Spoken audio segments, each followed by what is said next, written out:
নমস্কার, আমি তনুশ্রী। কোনো অর্ডার পারপাসে স্ক্রিনে দেওয়া নাম্বারে যোগাযোগ করতে পারেন।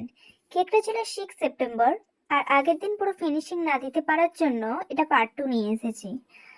আর এই কেকটা আমি আগেই বলেছি একটা খুব কাছের দিদির। কেকটা ছিল অসংখ্য গোলাপ, এবং সেই গোলাপের মধ্যেই ছিল তার ভালোবাসা।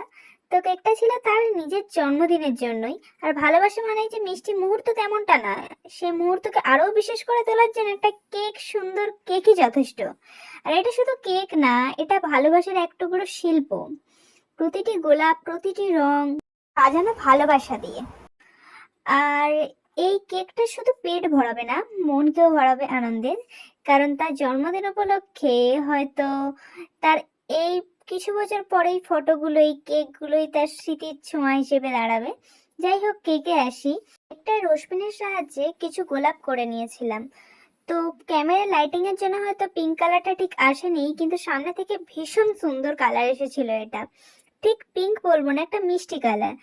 আর পাতা না থাকলে গোলাপের ঠিক গোলাপ ফুলের একটা মানানি আসে না।